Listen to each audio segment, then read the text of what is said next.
Bismillahirrahmanirrahim.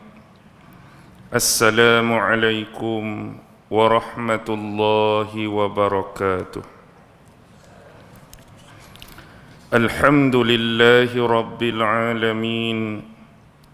Wabihi nasta'in ala umurid dunya waddin. Wassalatu wassalamu ala ashrafil anbiya'i wal mursalin wa ala alihi wa sahbihi ajma'in. Subhanaka la ilma lana illa ma 'allamtana innaka antal alimul hakim. Qala rabbi shrah li sadri wa yassir li amri wahlul 'uqdatam min lisani yafqahu qawli. Allahumma yassir wa la tu'assir. Allahumma salli ala sayyidina Muhammad wa ala alihi wa sahbihi wa sallim. Wa la hawla wa la quwwata illa billahil aliyyil azim. Amma ba'd.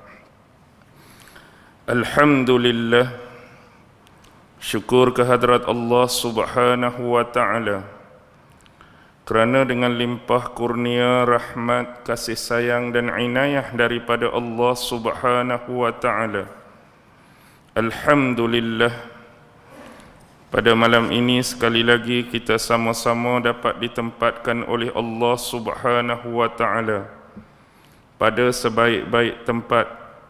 Dan mudah-mudahan Allah jualah yang menempatkan kita pada sebaik-baik tempat di sisi Allah di akhirat kelak, insya-Allah. Tuan-tuan, puan-puan, hadirin hadirat, muslimin muslimat yang dirahmati sekalian, marilah sama-sama kita membaca, menghayati, merenung dan mentadabbur sepotong ayat yang difirmankan oleh Allah subhanahu wa ta'ala di dalam surah Al-An'am, merujuk ayat yang pertama, yang mana Allah subhanahu wa ta'ala berfirman, A'udzu billahi minasyaitonir rajim. Bismillahirrahmanirrahim. Alhamdulillahilladzi khalaqas samawati wal ard wa ja'ala adh-dhulumati wan nur summa alladhina kafaru bi rabbihim ya'dilun. Surah Al-An'am ayat yang pertama. Alhamdulillahilladzi khalaqas samawati wal ard. Segala puji bagi Allah yang menjadikan, menciptakan 7 petala langit dan juga bumi. Wa ja'ala adh-dhulumati wan nur, dan menjadikan kegelapan dan juga cahaya. Summa alladhina kafaru bi rabbihim ya'dilun. Dan dalam masa yang sama, orang-orang yang kufur kepada Allah subhanahu wa ta'ala telah menjadikan sesuatu, yaitu dengan kata lain mereka telah mensyirikkan Tuhan mereka, yaitu Allah subhanahu wa ta'ala. Baik, di dalam ayat ini Allah subhanahu wa ta'ala memulakan surah ini dengan lafaz hamdalah. Hamdalah bermaksud ucapan pujian kepada Allah subhanahu wa ta'ala, yaitu Allah subhanahu wa ta'ala memuji dirinya sendiri. Allah subhanahu wa ta'ala memuji zatnya sendiri. Dalam konteks ini ingin saya menyebutkan bahawa intipati ataupun isi kandungan daripada surah Al-An'am adalah penceritaan daripada Allah subhanahu wa ta'ala tentang satu golongan yang sesat yang kita sebut hari ini sebagai golongan musyrikin, manusia-manusia yang mensyirikkan Allah, mempersekutukan Allah, atau bahasa lain menduakan Allah. Sebenarnya Permulaan kepada surah ini masih ada lagi apa yang kita sebutkan sebagai benang merah. Apa maksud benang merah? Istilah benang merah bermaksud masih mempunyai hubung kait, masih mempunyai connection dengan apa yang disebutkan oleh Allah pada akhir surah sebelumnya. Hak kita baca malam ini awal surah Al-An'am. Sebelum surah Al-An'am, surah Al-Ma'idah. Jadi di akhir-akhir surah Al-Ma'idah masih lagi ada connection, masih lagi ada hubung kait dengan awal surah Al-An'am, iaitu merujuk kepada konsep yang sama, kemusyrikan manusia kepada Allah Subhanahu wa taala. Cuma konteks dia berbeza. Kerana di hujung surah Al-Ma'idah Allah menceritakan bentuk kesyirikan yang dilakukan oleh Bani Israel, iaitu merujuk kaumnya Nabi Allah Isa alaihi salam, yang mana mereka telah melakukan kesyirikan kepada Allah dalam bentuk menisbahkan Nabi Allah Isa, walhal dia adalah hamba Allah. Dia cuma seorang Nabi dan Rasul Allah. Tetapi Bani Israel yang melampau, Bani Israel yang gulu ini telah bertindak menisbahkan Nabi Allah yang mulia Nabi Isa alaihi salam ini sebagai Tuhan.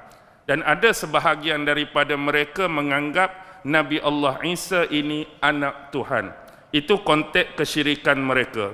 Tetapi pada awal surah Al-An'am, Allah nak mengaitkan konteks kesyirikan yang dilakukan oleh golongan musyrik yang hidup pada masa dan zaman Rasulullah sallallahu alaihi wasallam di Mekah dulu. Berbeza konteks syirik mereka, iaitu melakukan penyembahan terhadap patung-patung dan berhala-berhala tertentu dengan nama-nama tertentu. Syirik tetap syirik, tapi konteks kesyirikan yang mereka buat, cara mereka melakukan syirik itu berbeza. Baik, kalau kita meneliti akhir surah Al-Ma'idah sebelum ini, Allah menceritakan tentang dalil-dalil, hujah-hujah, kekuatan argumentasi yang menunjukkan bahawa Nabi Allah Isa ini adalah sebahagian daripada makhluk ciptaan dia. Nabi Allah Isa ni bukan Tuhan. Nabi Allah Isa ni bukan anak Tuhan. Tetapi Allah menegaskan dia adalah makhluk aku, sebagai hamba aku. Tetapi level dan pangkat yang dianugerahkan kepada Nabi Isa, dia ni aku utuskan sebagai seorang Nabi dan seorang Rasul, tidak lebih dan tidak kurang daripada itu. Jadi inilah yang berlaku apabila adanya pelampauan, ataupun kita sebut dalam agama sebagai ghulu, iaitu tindak tanduk yang mengagung-agungkan ataupun terlampau memuliakan seseorang sehingga menisbahkan satu benda yang tidak layak pada orang tersebut. Secara contoh, kita hari ini sebagai umat Islam, kita yakin dan kita beriman, menjadi tugas bagi kita menghormati dan memuliakan Nabi Allah Isa alaihi salam. Tetapi ada kadar dia, ada takat dia dengan kemuliaan yang Allah berikan pada dia. Apa dia? Nabi, Rasul. Tetapi jangan memuliakan, mengagungkan beliau lebih daripada apa yang sepatutnya. Ada had, ada limitation, sehingga sanggup mensyirikkan Allah dengan menganggap beliau sebagai Tuhan ataupun anak Tuhan. Dan diadukan permohonan kita, diadukan ibadah kita kepada unsur-unsur tadi, bukan lagi dipalingkan kepada pencipta yang sebenar, iaitu Allah Subhanahu wa taala. Dalam ayat-ayat yang terakhir juga Allah menyebutkan bahawa Nabi Allah Isa menyucikan dirinya, menyucikan zat Allah Subhanahu wa taala dan membersihkan dirinya daripada noda-noda dan palitan-palitan fitnah tadi. Menunjukkan bahawa dia memperakui dia adalah hamba Allah, tak lebih daripada itu. Tetapi noda-noda ataupun tuduhan-tuduhan berupa fitnah-fitnah tadi dikenakan ke atas beliau dan beliau berlepas diri daripada tuduhan-tuduhan dan fitnah tersebut. Umum juga kita mengetahui sewaktu keberadaan Nabi Allah Isa alaihi salam bersama kaumnya Bani Israel di Palestin suatu ketika dahulu, baginda sentiasa mengajarkan kepada mereka pokok-pokok agama, dasar-dasar keimanan yang bersesuaian dengan syariat dan aturan yang ditentukan oleh Allah. Inilah diajarkan oleh baginda kepada kaumnya Bani Israel. Sebagai apa? Sebagai panduan bagi hidup beragama mereka, sebagai panduan bagi hidup bersyariat mereka, sebagai jalan yang paling benar dan lurus mengikut ketentuan Allah Subhanahu wa taala. Bahkan lebih jauh bukan setakat itu, bagindalah yang bertindak sebagai pembimbing bagi mereka. Dalam masalah akidah baginda, dalam masalah syariat baginda, dalam masalah hukum hakam pun baginda. Bahkan lebih jauh baginda bertindak sebagai pengawas. Apa yang baginda nak awasi? Kelakuan mereka, tindak tanduk mereka, perbuatan mereka jangan sampai melampaui batas-batas yang ditentukan dalam syarak dan agama. Bahasa yang mudah, baginda membenarkan apa yang dibenarkan oleh Allah, baginda menyalahkan apa yang disalahkan, dilakukan oleh golongan tersebut. Jadi selepas peristiwa pasca pengangkatan Nabi Allah Isa ke langit, ini kita tak perlu cerita panjang, iaitu semua tahu disebutkan dalam Al-Quran, baginda Nabi Allah Isa alaihi salam telah diangkat oleh Allah ke langit melalui peristiwa yang kita sebut penyaliban tu. Selepas diangkatnya Nabi Allah Isa, maka tugas kerasulan baginda dah terputus dah. Sebab dah diangkat, baginda tak boleh bertindak macam biasa sebelum ni, membimbing mereka, mengajar mereka, memberikan panduan kepada mereka, tak boleh dah. Dan begitu juga putusnya bentuk yang saya sebutkan tadi, kawalan dan pengawasan terhadap perbuatan dan tindak tanduk mereka. Bila dah tak ada, mereka buat hak salah, tak ada siapa dah nak menunjukkan dan mengatakan hak ni salah, kamu tak boleh buat, kamu jangan buat. Hak ni betul, teruskan. Ini yang dipandu oleh Allah. Jadi bila tak ada, kehidupan mereka mula jadi berubah. Yang kekal dalam keimanan ada, tetapi sebahagian kecil dan minoriti bagi kumpulan tersebut. Tetapi yang lebih besar dan banyak ialah yang tersasar menuju jalan kesesatan dan kebatilan. Sehingga munculnya bentuk kemusyrikan yang saya sebutkan di awal tadi, iaitu penisbahan, penuhanan ataupun anak Tuhan kepada seorang Nabi dan Rasul yang mulia di sisi Allah Subhanahu wa ta'ala.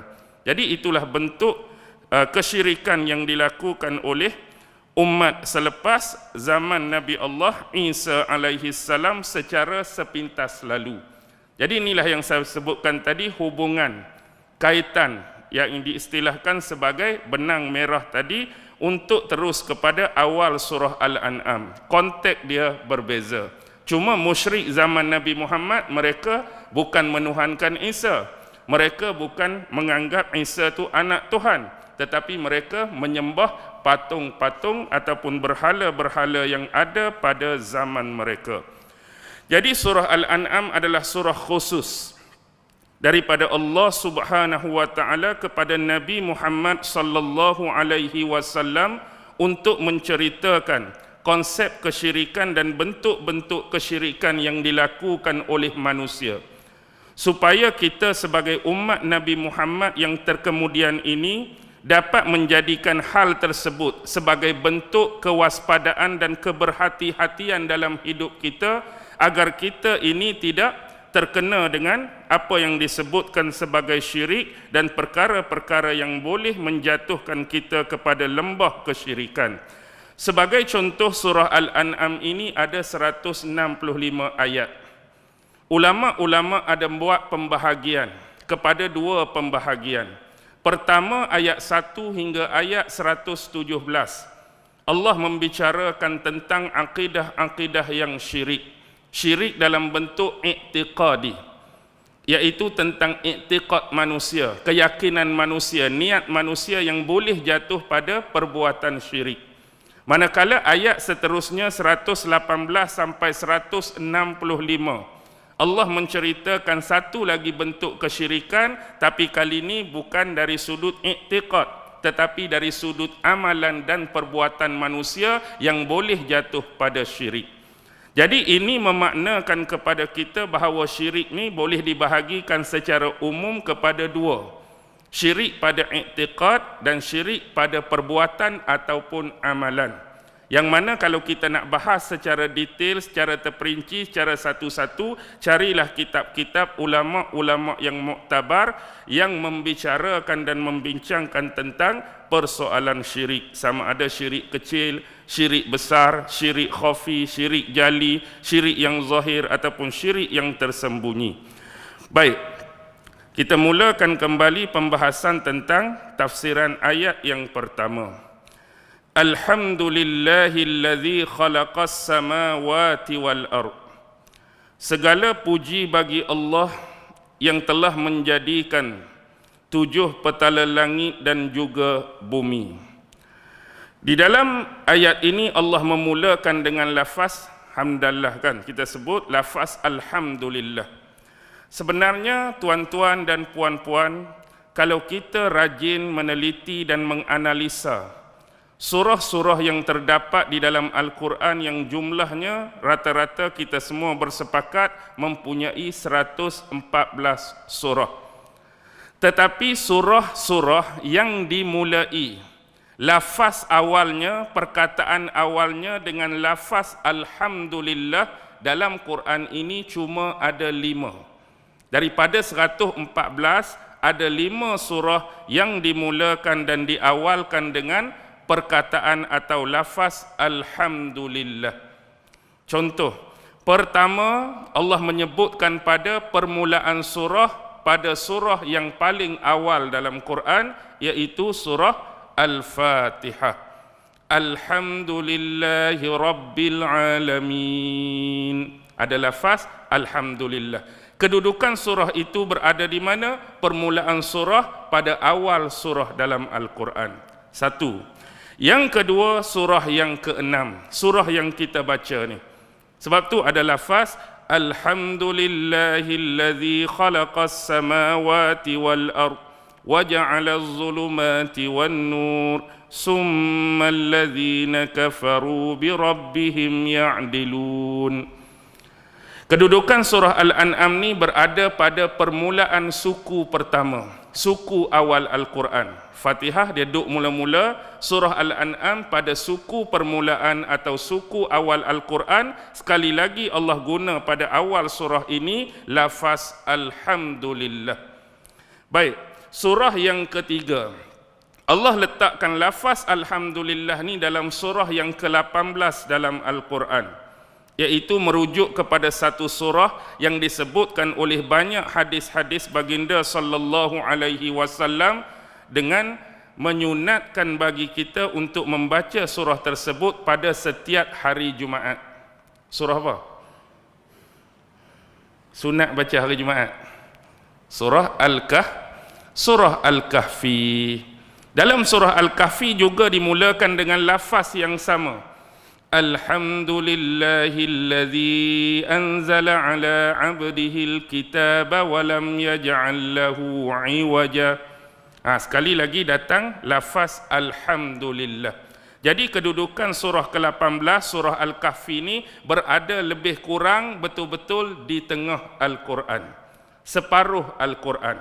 Jadi kita dah ada di awal suku pertama dan separuh ataupun di tengah Al-Quran Allah letak. Surah yang keempat dan kelima ni dia berturutan, iaitu surah yang ke-34 dan surah yang ke-35 dalam Quran. Merujuk surah Saba dan juga surah Fatir. Satu surah Saba, satu surah Fatir.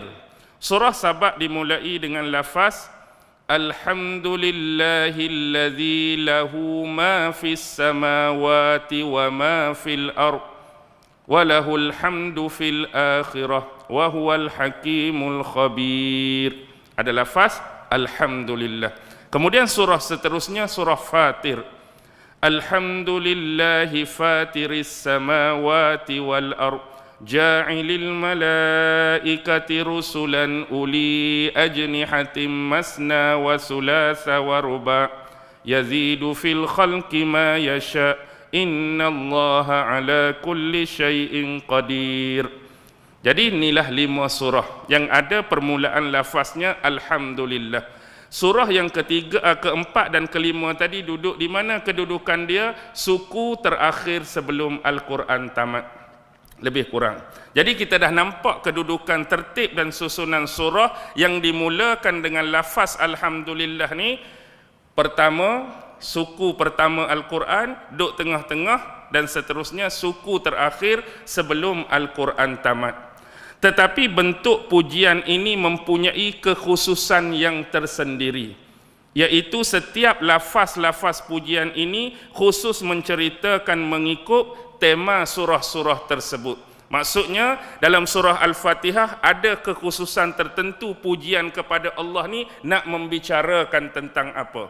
Mari dalam surah Al-An'am kekhususan pujian ni nak membicarakan tentang apa, dan begitu jugalah dengan surah-surah yang lain ada kekhususan-kekhususan tertentu walaupun dalam bentuk pujian yang sama kepada Allah Subhanahu wa taala.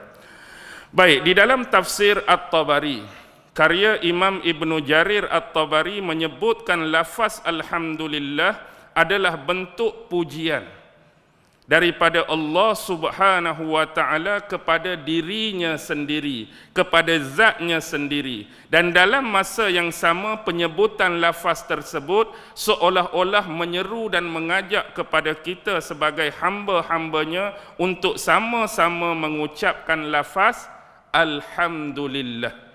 Maksudnya seolah-olah Allah mengajarkan kepada kita bentuk pujian yang terbaik yang datang dari sisinya.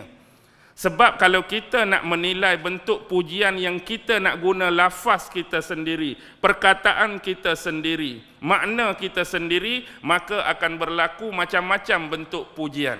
Orang ni puji dengan lafaz macam ni, orang ni dengan perkataan macam ni, orang ni dengan bentuk macam ni, orang ni dengan cara macam ni. Dan dalam pada yang sama Allah mengajarkan kepada kita satu contoh bentuk pujian yang terbaik, yang mana bentuk tersebutlah Allah memuji dirinya, dan begitulah diajarkan kepada kita supaya mengucapkan kalimah dan perkataan yang sama. Alhamdulillah, segala puji bagi Allah.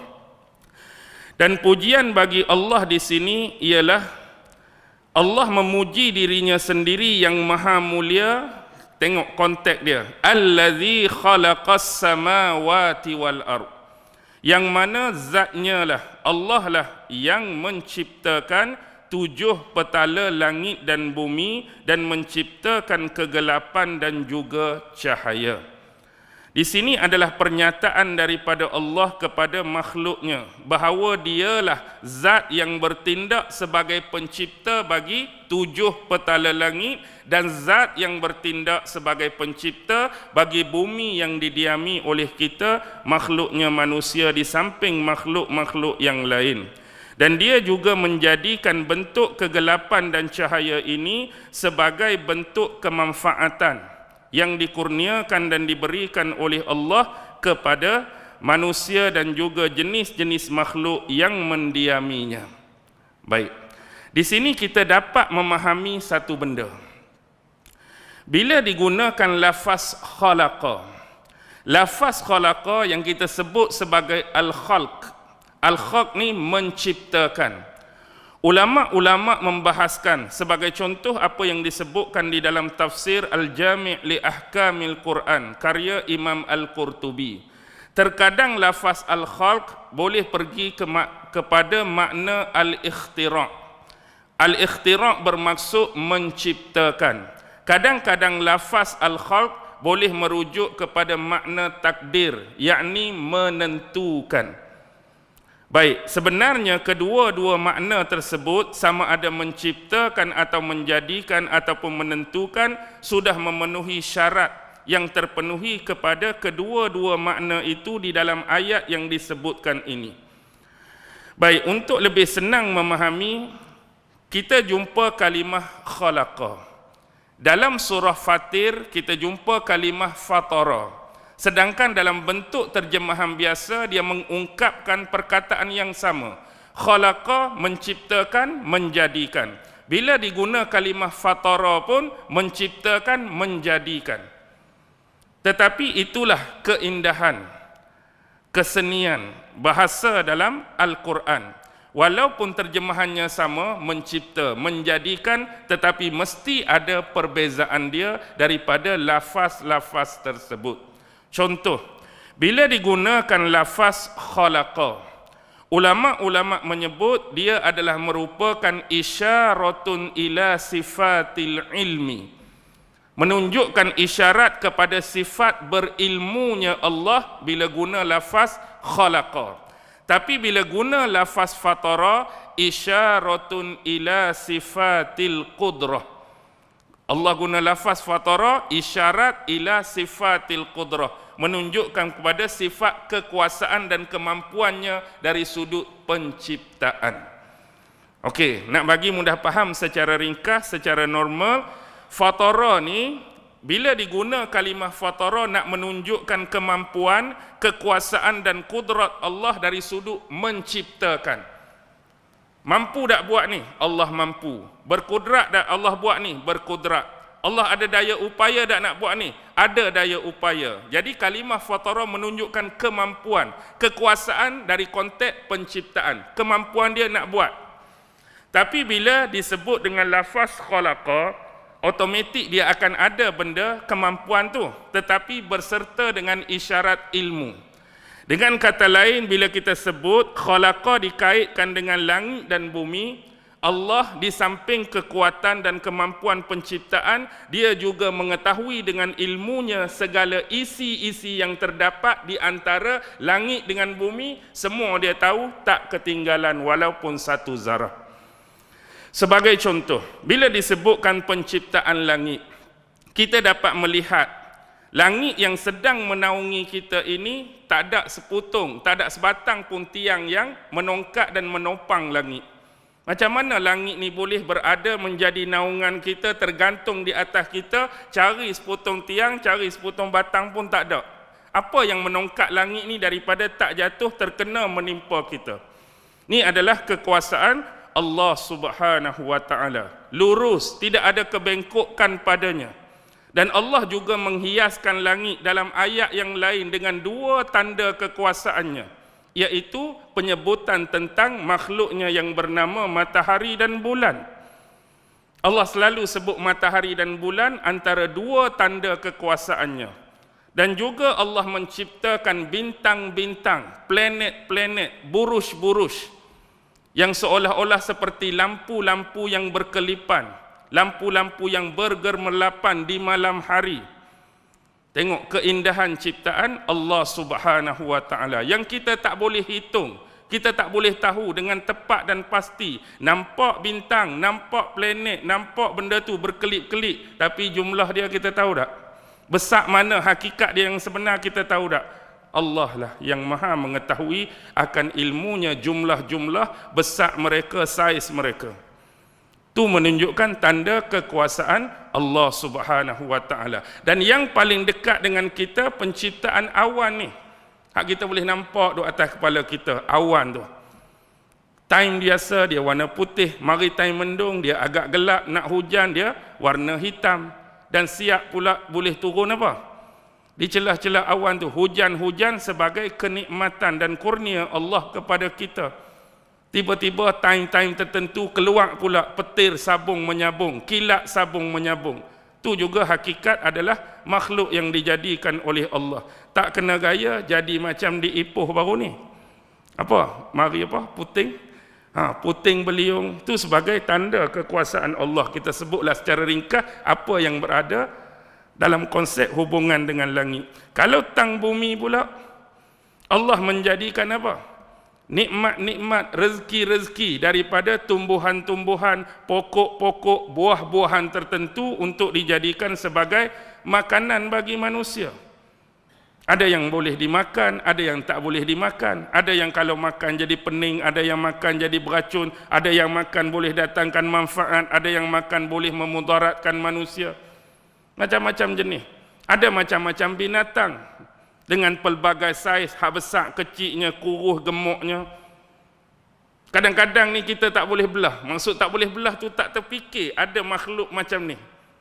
Jadi kita pun kadang-kadang hak jenis kecil, hak jenis pelik sangat tu, apa tujuan kadang-kadang terkeluar daripada minda kita, untuk apalah Allah cipta binatang macam ni. Seolah di sisi kita tu macam tak ada faedah, tak ada apa. Duk merayap, perlahan, slow, apa faedah lah buat binatang ni. Tengok hak jenis ni, apa faedah lah macam ni. Kita rasa, sebab ilmu kita terhad, ilmu kita tak ada, ilmu kita ada limitation. Tetapi di sisi Allah, ada keistimewaan tertentu kenapa Allah menciptakan haiwan atau binatang tersebut. Baki lagi mungkin ilmu tu belum sampai pada kita. Kalau ada orang-orang yang hebat, saintis-saintis, kemudian kita kata apa, orang-orang yang tahu pasal ilmu zoologi, kaji, rupanya keluarlah satu ilmu binatang ni tujuan dia, binatang ni manfaat dia. Mungkin manfaat ilmu tersebut belum dibongkar, belum dibuka, belum sampai pada kita. Cuma kita kena ingat tu semua adalah makhluk dalam bentuk kekuasaan Allah untuk menjadikan mereka. Allah jadikan gunung ganang sebagai pasak bagi bumi. Allah menjadikan jalan-jalan sebagai laluan bagi kita. Allah menjadikan sungai, menjadikan tasik, menjadikan laut sebagai sumber bagi kita. Nak bincang bab laut dalam tu macam-macam jenis.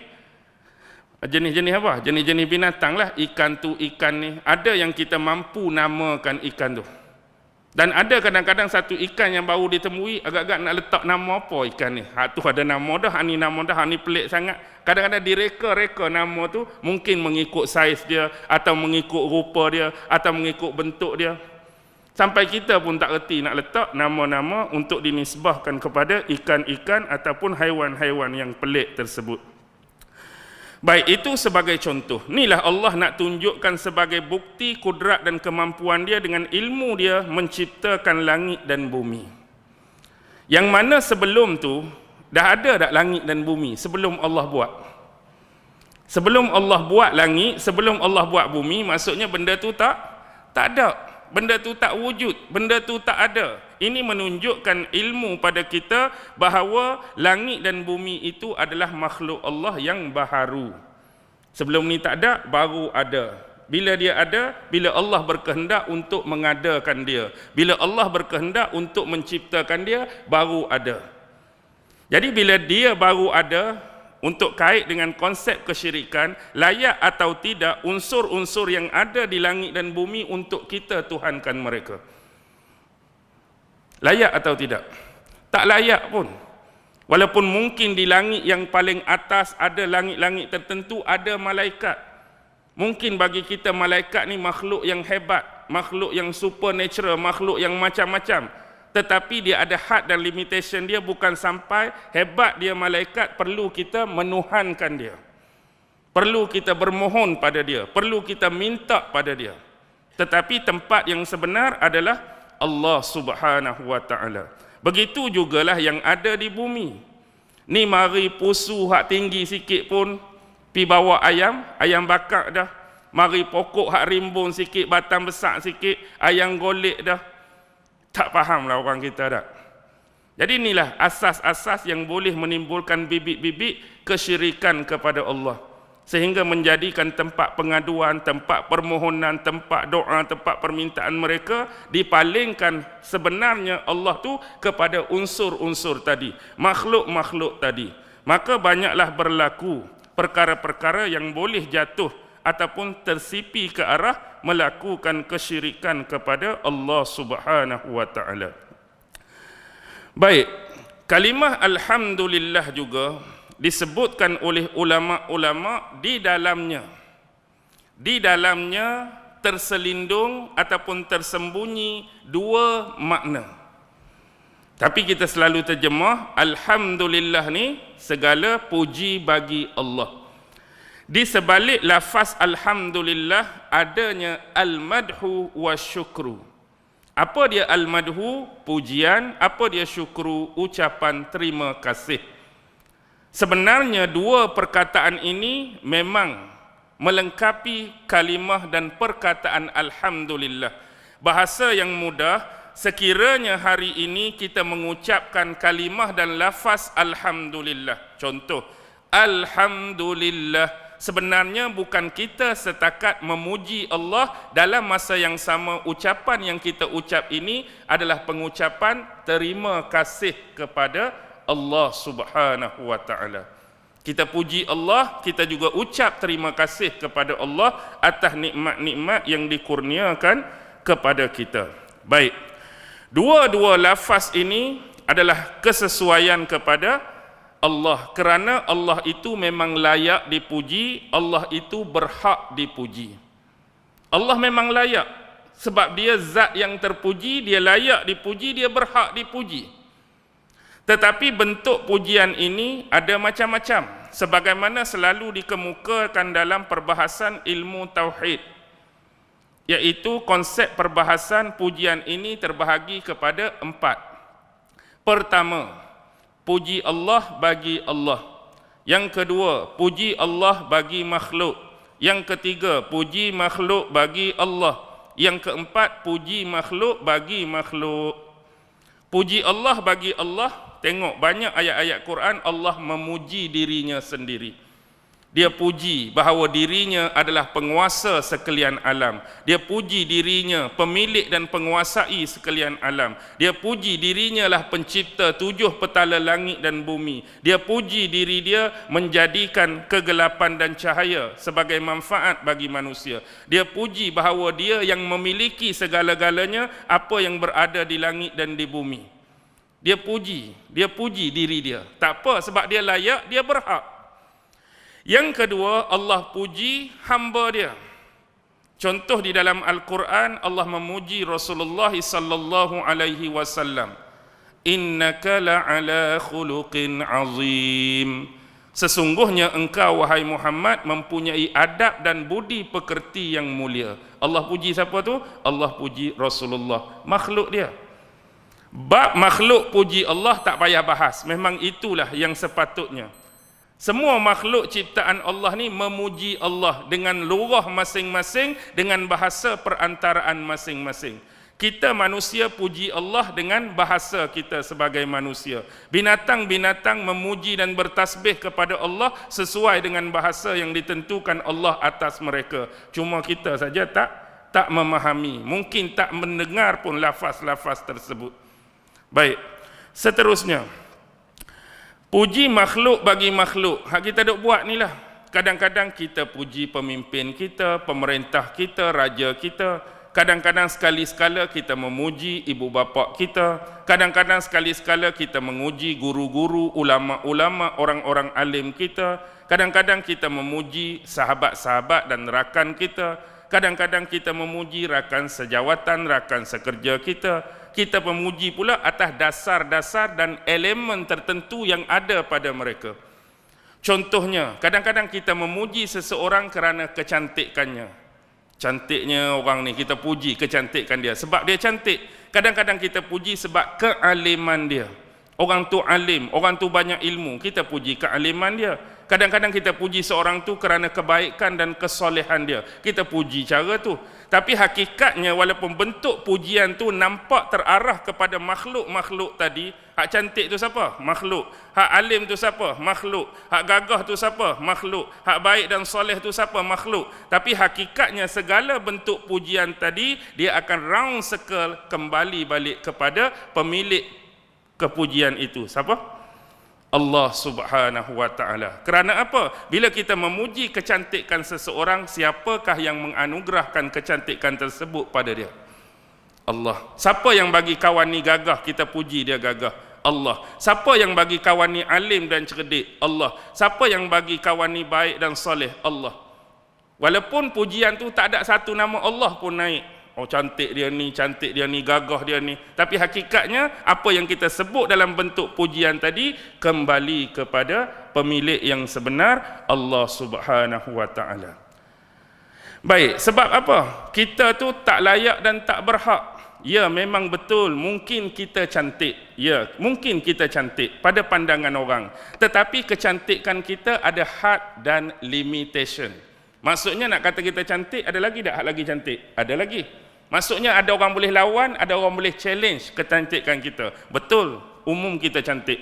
Kalau kita kata kita ni alim, kita ni bijak, mungkin ya, kita alim dan bijak, tapi ada had, ada limitation. Mungkin ada lagi yang lebih alim, mungkin ada lagi yang lebih bijak.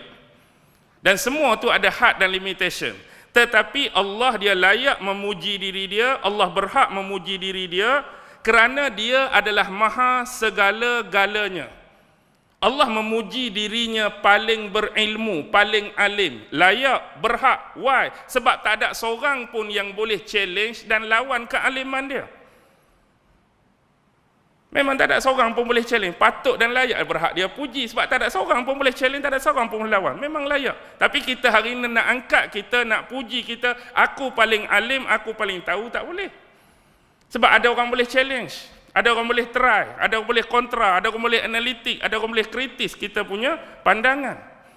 Dan mungkin pandangan orang lebih berbisa, pandangan orang lebih alim, pandangan orang lain lebih berkualiti. Jadi Allah tu memang layak. Baik. Jadi janganlah kita bertindak hari ni, kalau istilah orang tua dulu, masuk bakul angkat sendiri. Saya pun tak faham sebenarnya istilah ni. Bukan tak faham apa, faham maksud dia masuk bakul angkat sendiri tu. Tapi cara penerapan tu, kita masuk dalam bakul lepas tu kita nak angkat tu, lagu mana ni? Kalau bakul kita tak masuk, tak apalah, kita boleh angkat. Ni kita masuk dalam bakul tu, kita pula nak angkat tu. Saja ya tu dah. Tapi istilah orang muda hari ni bukan masuk bakul angkat sendiri dah. Apa dia? Masuk lift tekan sendiri. Ini mudah kan? Nak tingkat 13, nak tingkat 10, dia naik sendiri. Tak payah orang kata apa. Okey. Baik.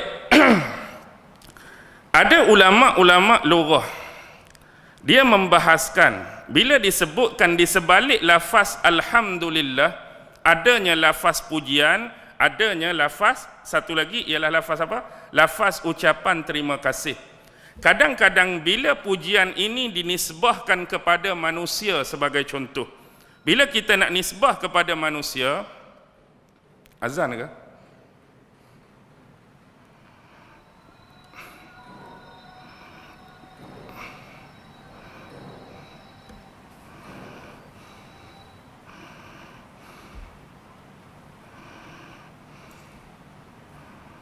Okey. Bila lafaz pujian ini dinisbahkan kepada manusia, dia boleh berlaku sebaliknya. Mungkin ada orang tu, dia puji saja, tapi dia tak ucap terima kasih. Ada orang yang ucap terima kasih saja, tapi dia tak puji. Ada orang yang ucap terima kasih dan juga puji sama seperti pujian terhadap Allah, tapi ada perbezaannya. Ada unsur dan elemen kenapa berlaku sedemikian. Contoh, ada orang yang dia puji saja tapi dia tak ucap terima kasih. Contoh, kita puji macam tadi, kita puji kecantikan seseorang. Lalu seorang perempuan cantik, kita pun puji dia. Oh, cantiknya perempuan ni. Tak pernah tengok lagi seorang perempuan yang mempunyai rupa paras dan kecantikan seumpama ni. Dan kita membayangkan bagaimanalah Allah memberikan nikmat bidadari waktu dalam syurga. Ni rasa cantik dah. Hak bidadari tu hak tak boleh kita nak bayangkan. Kita puji tak? Kita puji. Tapi kita tak pernah sekali lepas puji dia, Assalamualaikum, terima kasih. Kita pergi ucap terima kasih. Ada tak? Tak ada. Puji saja. Hak mana handsome pula perempuan, tengok handsome macam aktor Hollywood, apa, Brad Pitt ke, Tom Cruise ke, siapa ke, oh handsome sungguh. Tapi tak pernah pergi, abang, terima kasih. Tak ucap terima kasih. Ataupun terhadap benda atau sesuatu. Kita pergi showroom kereta, contoh. Ada Honda buka satu showroom, nak keluar model baru, HRV 2022. Kita pun pergi tengoklah. Dengan tayak rim 18-nya, berkilatnya, cantiknya, warnanya, aerodinamiknya, macam-macam kita puji pada kereta tu. Tapi habis puji tu, tak ada kita nak balik, kita pergi tepuk bumper kereta tu, terima kasih. Kita cakap kat kereta tu sebab tadi baru puji dia, tak ada. Kita puji saja tanpa ucapan seterusnya terima kasih. Dan ada juga kebalikan daripada tu. Ucap terima kasih tapi tak puji. Ucap terima kasih tapi tak puji.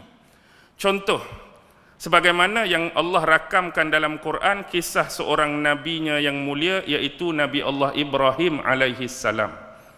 Nabi Allah Ibrahim ni Allah takdirkan beliau ni, sebagaimana yang disebut dalam Quran, ada satu perkataan azar.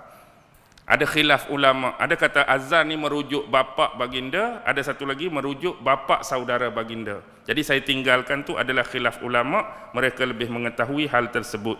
Jadi kalaulah katakan azar itu merujuk kepada bapa Nabi Allah Ibrahim, apakah pekerjaan azar sewaktu hidup dia? Bapa Nabi Ibrahim ni apa pekerjaan dia? Pengukir dan pembuat patung berhala. Satu benda yang kalau akal kita nak rasional atau logikkan ni, Allah, macam tak masuk pula. Bapa seorang Nabi yang mulia, yang sifat bapa ni amat-amat bertentangan dengan ajaran yang dibawa oleh anak dia, Nabi yang mulia tersebut. Anaknya ni penyeruan kepada mengesakan Allah, mentauhidkan Allah, minta manusia ni menjauhkan kesyirikan daripada Allah, jangan sembah berhala, jangan sembah patung. Tapi tiba-tiba bapa Nabi itu seorang yang bertindak sebagai pengukir dan pembuat patung. Tapi itulah hakikatnya. Dalam Quran pun Allah dah sebut tentang salah seorang anak Nabi Allah Nuh alaihi salam. Anak Nabi Nuh seorang tu jenis tak dengar kata, dan dia termasuk daripada kalangan-kalangan yang dirugikan oleh Allah kerana menafikan kebenaran yang dibawa oleh bapaknya sendiri. Siapa tu? Anak seorang Nabi. Tengok isteri Nabi Lut alaihi salam, yang juga membangkang Nabi Lut sebagai suaminya, mengingkari arahan dan perintah Allah. Siapa tu? Isteri seorang Rasul. Kemudian adik-beradik Nabi. Siapa? Adik-beradik Nabi Yusuf. Macam-macam mereka buat kat Nabi Yusuf. Kalau kira tu adik-beradik seorang Nabi, tapi itulah hakikat yang Allah nak bagi tahu. Adik-beradik Nabi. Hak ni pula ayah seorang Nabi. Sebab hidayah itu di tangan Allah, bukan di tangan Nabi dan Rasul tersebut. Mereka hanya bertindak sebagai utusan menyampaikan apa yang paling benar dari sisi Allah. Tapi bab nak menentukan hidayah tu adalah kerja Allah. Tengok Rasulullah betapa sayangnya dia kepada bapa saudara dia Abu Talib. Rasulullah tu kalau boleh nak Abu Talib beriman kepada Allah, mentauhid dan mengesakan Allah, bukan termasuk daripada golongan musyrik ataupun mereka yang kufur kepada Allah. Tapi itulah kehendak Allah. Nabi-nabi dan Rasul ini hanya sebagai penyeru kebenaran, tetapi tidak mampu untuk meletakkan kebenaran ke dalam hati-hati mereka. Okey. Baik. Di sini kes ini Nabi Allah Ibrahim berterima kasih kepada bapa dia. Dalam hubungan kemanusiaan, hubungan manusiawi, anak dengan bapa, kerana melahirkan dia, kerana bagi makan kat dia, kerana mengasuh dia, kerana membesarkan dia, ya, ucapan terima kasih. Tapi dia tidak memuji perbuatan bapa dia, iaitu mensyirikkan Allah Subhanahu wa taala. Terima kasih, tapi tak puji perbuatan yang dilakukan oleh bapa dia. Baik. Seterusnya ada juga puji dan ucap terima kasih, tetapi ada unsur dan elemen. Contoh, ada seorang orang yang ni fakir, miskin dia. Fakir dan miskin dia ni kita katakan layak untuk masuk TV3 bersamamu lah. Sungguh miskin. Tetapi miskin dia ni seolah-olah terabai, kita kata.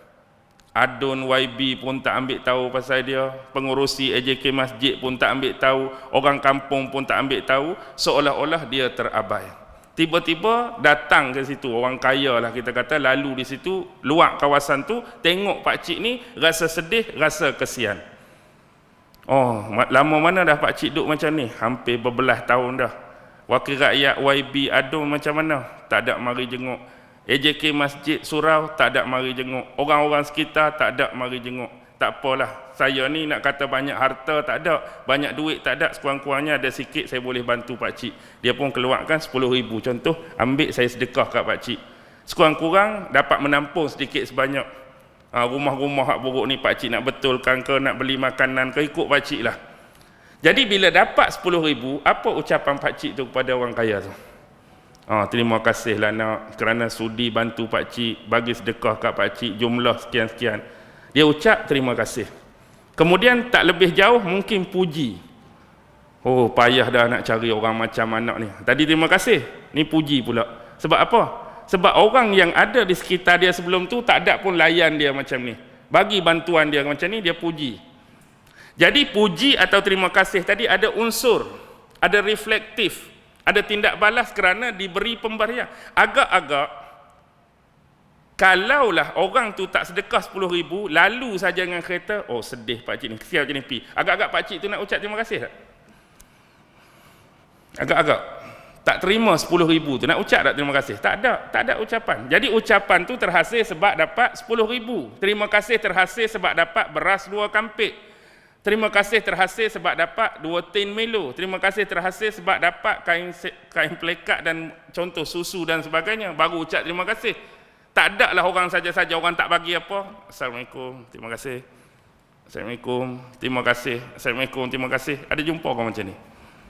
Dia tak ada orang bagi apa-apa saja dia. Assalamualaikum, terima kasih. Kalau kita duduk lalu 2 orang pun, hang kenal ke pakcik ni? Pasal apa dia ucap terima kasih? Sebelum ni hang pernah tolong dia ke? Tak ada, tak pernah jumpa, hari ni baru jumpa. Pasal apa lagu ni? Kalau jenis berlaku juga lagu ni, orang kata orang apa?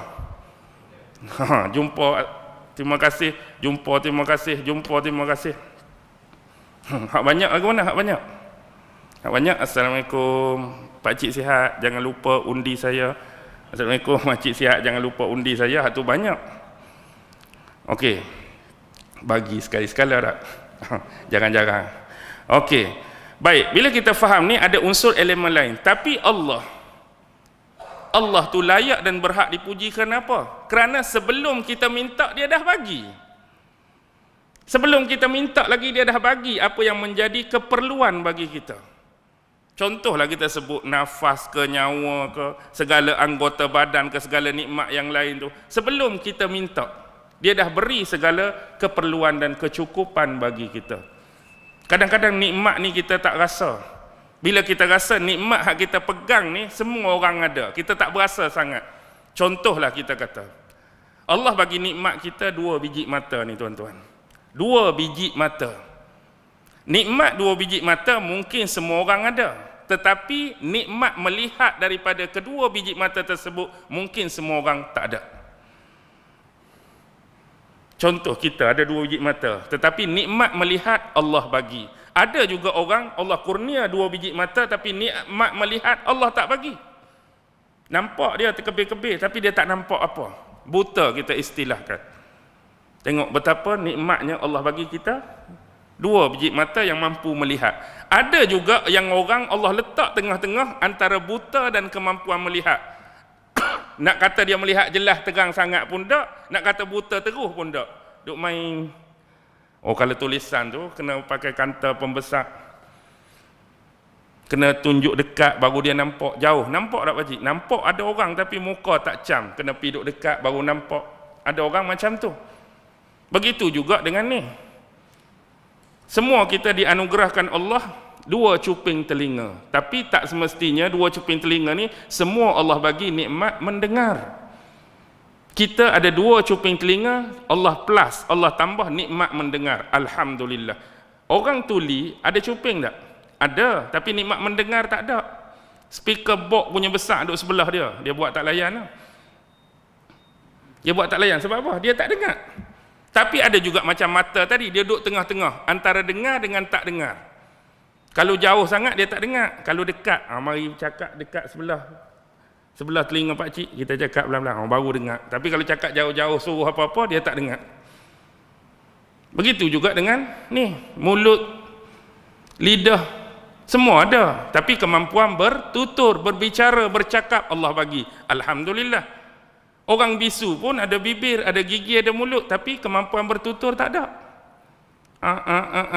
Macam tu lah. Tapi hak tengah-tengah pun ada. Mungkin gagap, mungkin sengau. Nah, orang sengau punyalah payah kita nak faham tak. Tapi kalaulah ditakdirkan, kalau tanya, hang nak tak daripada sengau boleh bercakap biasa macam orang lain, mesti dia angkat tangan nak. Walaupun dia tu bukan kata bisu lagi, duduk tengah-tengah. Sengau baru, cakap tak teratur, cakap gagap, semua nak kan benda-benda seperti orang lain. Tu nikmat. Okey. Wa ja'ala az-zulumati wan-nur, dan Allah juga menjadikan kegelapan dan juga cahaya. Di sini bila digunakan lafaz ja'ala, ada satu perkataan dalam tafsir Imam Qurtubi merujuk kepada perkataan As-Sa'labi, yang mana As-Sa'labi pernah menukilkan sebahagian daripada ulama-ulama ilmu ma'ani berkaitan dengan kalimah ja'ala, iaitu merujuk ja'ala ni ialah lafaz zaidah, lafaz yang ditambah ataupun disisipkan untuk mempelbagaikan. Contoh, kalau kira khalaqa menciptakan, ja'ala pun menciptakan, sama juga. Tapi antara tujuan Al-Quran ni ialah supaya pembaca Al-Quran ni dengan dipelbagaikan kalimah-kalimah tertentu supaya tidak mendatangkan kebosanan dan kejemuan pada para pembaca. Jadi kita pun samalah, kalau kita menulis satu-satu karangan, kita menulis artikel atau jurnal, dengan kita konteks cara menulis tu dengan mempelbagaikan istilah, mempelbagaikan perkataan, mempelbagaikan grammar, orang baca pun jadi sedap, jadi seronok. Tapi ayat sama je, lagu tu je, dulu pun lagu tu, hari ni pun menulis lagu tu je. Sampai kadang-kadang orang cam, kalau macam ni ustaz menulis ni tak ada ayat sama sejak dulu, orang pun jadi jemur, pun jadi bosan. Cuba kita tukar. Jadi orang pun ada tuduh kita sebelum ni ayat sama tu, ini nampak lain, ni bukan ustaz dah kot, padahal kita juga, cuma bila kita tulis bentuk yang lain agak sedikit berbeza, dengan mempelbagaikan kita kata tata bahasanya, perkataannya, istilahnya tu menyebabkan orang jadi tak jemu. Begitulah dengan Al-Quran. Tetapi kalimah ja'ala ini ada sebahagian ulama lughah dan bahasa, dia sebut ja'ala ini adalah sesuatu yang kita boleh nampak, dan ada juga merujuk kepada sesuatu yang bersifat abstrak. Abstrak, benda yang tak boleh nampak. Contoh, Allah menjadikan kegelapan. Walaupun secara umumnya pandangan ulama-ulama mufassirin, zulumat di sini bermaksud zulumatil lail, an-nur wa anaron nahar, iaitu kegelapan waktu malam dan cahaya waktu siang. Okey. Kegelapan malam, kita boleh nampak ke tak nampak? Kegelapan malam boleh nampak ke tak? Soalan, gelap malam boleh nampak? Nampak kegelapan berbeza dengan tak nampak sesuatu dalam gelap. Dua benda berbeza tu. Nampak kegelapan, satu lagi tak nampak sesuatu hak duduk dalam gelap. Nampak kegelapan maksud macam ni, lah ni kita nampak cerah, saya tutup suis utama, gelap sekarang. Nampak tak gelap tu? Tu maksud saya, nampak kegelapan tu. Sebab tu bila gelap terkeluar mulut kita, Allah gelapnya. Pasal apa kita sebut gelap? Sebab kita nampak gelap tu. Bukan merujuk pada tak nampak sesuatu dalam gelap. Okey, nampak gelap malam, nampak gelap duduk dalam gua, nampak gelap duduk lapisan-lapisan bawah laut, nampak kegelapan. Baik. Begitu juga yang abstrak. Kegelapan selalu dinisbahkan kepada bentuk kekufuran, gelapnya kekufuran, abstrak. Gelapnya kejahilan, abstrak. Gelapnya kebodohan, abstrak. Gelapnya kemunafikan, abstrak. Itu benda abstrak. Begitu juga dengan cahaya. Nampak tak cahaya? Nampak. Sumber dia lampu. Nampak tak cahaya? Nampak. Sumber dia matahari. Nampak tak cahaya? Nampak. Sumber dia pelita. Nampak tak cahaya? Nampak. Sumber dia lilin dan sebagainya. Tapi juga ada bentuk abstrak. Cahaya keimanan, abstrak. Cahaya ilmu, abstrak. Cahaya ketakwaan, abstrak. Cahaya makrifah, abstrak. Jadi ja'ala boleh digunakan pada kedua-dua sudut. Dan pendapat yang kedua ni disebutkan adalah pendapat Imam Al-Hasan Al-Basri di dalam tafsir Imam Al-Qurtubi, dan juga ada satu nukilan daripada pandangan Ibnu Atiyah yang mengatakan maksud zulumat dan wan-nur ini terkeluar daripada terjemahan makna biasa. Maksudnya lebih terarah kepada yang abstrak tadi. Sebabnya bila kita meneliti kedua-dua penciptaan tu, yang pertama Allah guna sirah jamak, dan yang kedua Allah guna sirah mufrad. Baik. Khalaqa as-samawat. Allah tak sebut as-sama' satu. Kalau as-sama' sin, mim, alif, hamzah, langit tu satu. Tapi bila as-samawat, dia sirah jamak, berlapis-lapis. Tapi bila sebut wal-ard, satu saja, mufrad. 7 lapis langit dan bumi, banyak satu. Begitu juga yang kedua, az-zulumat, berlapis-lapis kegelapan. Tapi bila sebut cahaya, satu saja, wan-nur, dia tak sebut anwar. Kalau anwar baru jamak. Baik, ini menunjukkan bahawa bentuk kebatilan, bentuk kesesatan itu pelbagai cabang dia. Dengan nisbah pada kalimah zulumat, kegelapan tadi. Bab sesat, bab batil, bab cara yang tak betul, cara yang salah, cara yang terseleweng, dia punya cabang banyak. Orang ni sesat cara dia, orang ni salah cara dia, orang ni batil cara dia, orang ni terpeleuk cara dia, orang ni terseleweng cara dia. Tapi jalan kebenaran cuma satu saja, iaitu mengikuti Allah Subhanahu wa ta'ala, iaitu mengikuti setiap panduan nas-nas dan firman daripada Allah dan mengikuti sunnah-sunnah Rasulullah sallallahu alaihi wasallam. Yang ni kita harus faham pada ucapan syahadah kita, la ilaha illallah Muhammadur Rasulullah sallallahu alaihi wasallam. Okey, pertama ucapan la ilaha illallah ini ialah ucapan tauhid. Versus bagi tauhid ialah syirik lah. Lawan bagi tauhid syirik, mengesakan Allah, menunggalkan Allah, mentauhidkan Allah. Lawan dia syirik. Begitu juga dengan kalimah yang kedua kepada Rasulullah. Nisbah dengan Rasulullah, sunnah dia. Versus bagi sunnah, bid'ah.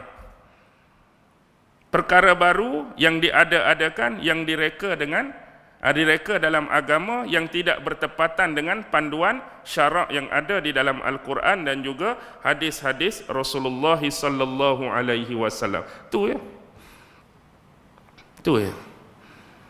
Sebab itulah benda-benda hak jenis syirik-syirik ni memang banyak, tapi cara dia halus, dia tak atas, dia tak bukan kata nyata. Oh, nampak dah syirik, mana orang nak ikut? Jelas dah syirik, mana orang nak ikut? Nyata dah syirik, mana orang nak ikut? Dia jenis poin-poin yang halus, yang samar-samar, yang menyebabkan kekeliruan sehingga kita terjatuh dan terjebak padanya. Biasanya jenis-jenis, kita kata jenis amalan-amalan ataupun perbuatan-perbuatan yang jenis macam mana? Yang jenis kata ada cara-cara tertentu ataupun fadilat-fadilat tertentu yang kita tak pernah kenal sebelum ni. Contoh, ni kamu kena buat macam ni, cara-cara dia macam ni. Kita cari panduan di dalam Al-Quran, kita cari panduan dalam sunnah, tak ada. Kemudian mari pula fadilat, buat macam ni sama seperti pahala 10,000 tu melampau sangat tak? Pahala 10 tahun ke, buat macam ni dapat ni, buat macam ni dapat ni. Dia simple untuk kita faham. Ingat tak kes Iblis dengan Nabi Adam dulu? Nabi Adam pun dulu, dia ajak cara, dia ajak fadilat. Tapi bukan cara yang benar, bukan fadilat yang benar. Macam mana untuk terus bertahan dan kekal dalam syurga? Macam mana Adam untuk terus kamu bertahan dan kekal dalam syurga? Cara aku nak ajar pada kamu, cara dia makan buah ini. Tu cara dia, makan buah ni, cara dia. Fadilat yang akan kamu dapat, kamu akan kekal duduk dalam syurga selama-lamanya. Siap bagi fadilat lagi Iblis. Cara makan buah ni, fadilat kamu dapat, kekal dalam syurga. Tapi hak dia ajak cara dan fadilat tu, hak sungguh ke hak palsu? Hak sungguh ke hak bohong? Hak sungguh ke hak bohong tu? Hak Iblis tu ajak Nabi Adam tu. Hak bohong, hak palsu. Cara dia makan buah tu, sungguh ke betul? Salah tu. Fadilat dia kekal dalam syurga. Last kali makan buah tu, kekal ke? Keluar dah. Keluar tuan-tuan. Jadi kalaulah kita melakukan benda yang sama tapi mengharapkan masuk kembali dalam syurga, satu benda yang amat-amat berlawanan dan bertentangan. Jadi berhati-hatilah dalam bentuk-bentuk yang disebutkan tadi. Akibat daripada kesamaran, kekeliruan, mungkin kejahilan dan kebodohan kita boleh menyebabkan kita terjebak dengan unsur-unsur yang boleh membawa kepada kesyirikan kepada Allah Subhanahu wa taala. Wal iyazu billah, minta dijauhkan semua hal tersebut daripada kita keseluruhan umat Islam tentang kesyirikan kepada Allah. Jadi saya berhenti setakat ni. Mudah-mudahan dapat dijadikan sebagai panduan dan manfaat untuk kita bersama. Dan semoga Allah Subhanahu wa taala sentiasa menetapkan keteguhan keimanan kita kepada Allah, beriman dengan cara yang sebenar-benar keimanan, mengikut panduan sebagaimana yang diajarkan oleh sunnah-sunnah Rasulullah sallallahu alaihi wasallam. Yang baik tetap datang daripada Allah, yang lemah dan kurang, yang selalu tersilap dan tersalah ialah diri saya sendiri. Wabillahi taufiq wal hidayah. Wassalamualaikum warahmatullahi wabarakatuh.